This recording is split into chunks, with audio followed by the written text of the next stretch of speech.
Pernahkah teman-teman merasa kesal saat membaca sebuah novel atau karya sastra karena ending ceritanya itu tidak sesuai dengan harapan atau ekspektasi kita di awal? Paling tidak inilah yang aku rasakan saat aku membaca novel yang judulnya Lolita. Jadi novel ini ditulis oleh Vladimir Nabokov, yaitu di tahun 1955, di masa di mana Amerika sedang membangun kembali peradabannya after Perang Dunia Kedua.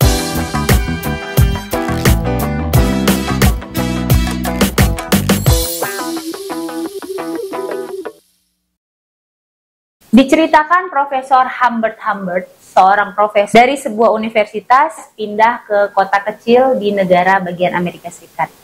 Saat itu tanpa disengaja, Profesor Humbert menemukan seorang cinta sejatinya. Dan dibayangkan bahwa pujaan hatinya ini adalah seorang wanita dewasa yang matang sama seperti dirinya. Tidak, sama sekali bukan. Sosok yang ia cintai adalah tidak lain dan tidak bukan seorang gadis belia yang berusia 12 tahun. Dolores Hayes, atau yang dipanggil oleh ibunya dengan nama kecil Lolita. Ia tinggal bersama ibunya yang juga merupakan seorang perempuan yang cerdas, mandiri, dan independen, dan juga single mom. Ia dibesarkan dengan ibunya, di mana ibunya selalu memenuhi apa yang menjadi keinginannya, termasuk barang-barang branded dan pakaian-pakaian yang bagus. Singkat cerita, pada suatu ketika saat Humbert yang baru saja pindah ke daerah tersebut mengunjungi tetangganya, yang tidak lain dan tidak bukan adalah Charlotte Hayes atau ibunya Lolita. Tanpa disengaja saat itu ia bertemu dengan sesosok bidadari dalam bayangan dan imajinasinya, dan ia tertarik kepada bidadari kecilnya itu, yaitu Lolita yang saat itu digambarkan sedang bermain berbahasa-basahan. Disitulah kemudian Humbert menjadi terobsesi dengan Lolita. Tapi ketertarikan Humbert ini bukan hanya ketertarikan seorang laki-laki karena kecantikan seorang perempuan, tidak. Melainkan ketertarikannya lebih kepada ketertarikan secara seksual. Singkat cerita, Profesor Humbert kemudian menyusun strategi bagaimana caranya agar ia dapat mendekati dan menjadi bagian hidup Lolita. Akhirnya ia memutuskan untuk menikahi ibunya.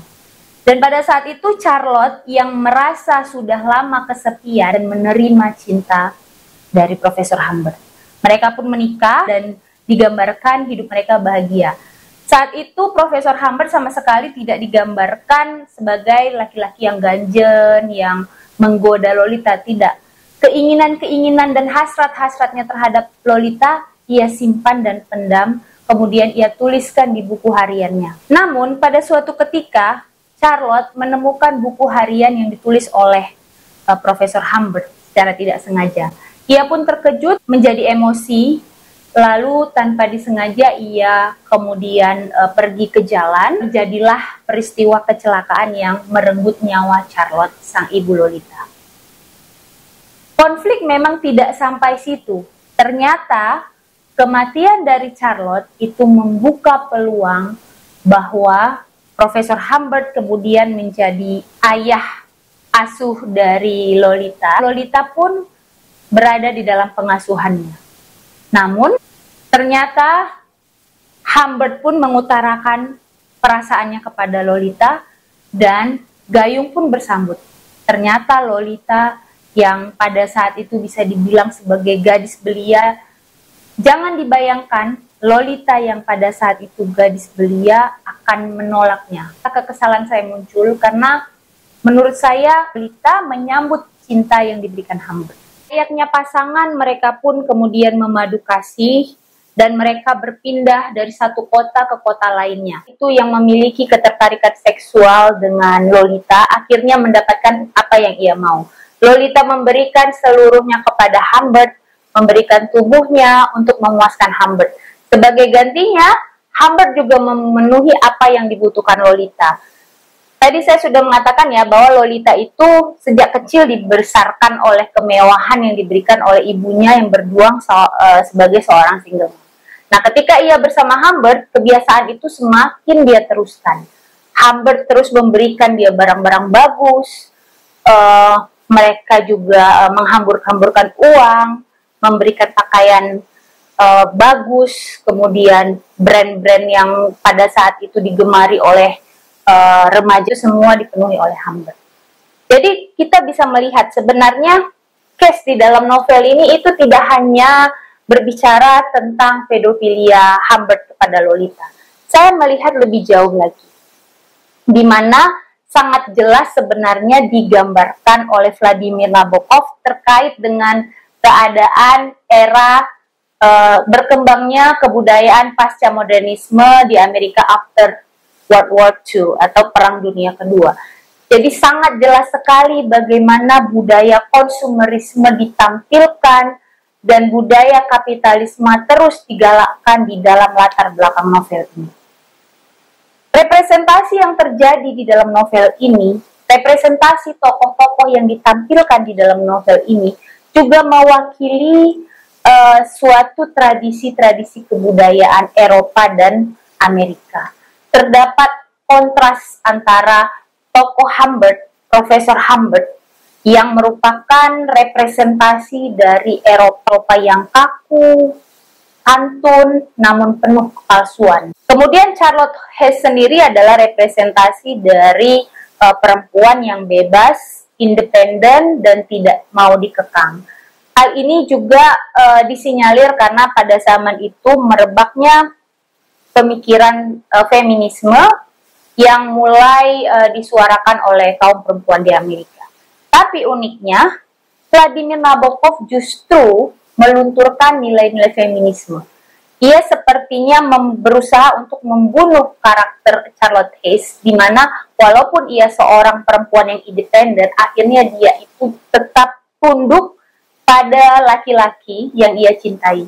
Jadi tetap ya, walaupun di awal digambarkan Charlotte Hesse atau ibunya Lolita itu berhasil membesarkan Lolita dengan sangat baik, dengan memenuhi segala kebutuhannya, namun di ujung cerita ia tetap menjadi tokoh perempuan yang dipaksa kalah oleh keadaan, oleh perasaannya sendiri. Nah, sementara untuk Lolita sendiri, ia adalah representasi dari budaya konsumerisme yang ada di Amerika. Anda bisa bayangkan ya, anak usia 12 tahun yang harusnya itu belum dewasa, tapi karena dia itu adalah mewakili nilai-nilai konsumerisme, di mana saat di awal dia digambarkan sebagai perempuan yang punya segalanya, perempuan yang mencintai brand, penggambaran detail-detailnya sebagai seorang yang konsumtif, dan dia juga bersedia untuk menukar harga dirinya dengan uang dan materi yang diberikan oleh Humbert.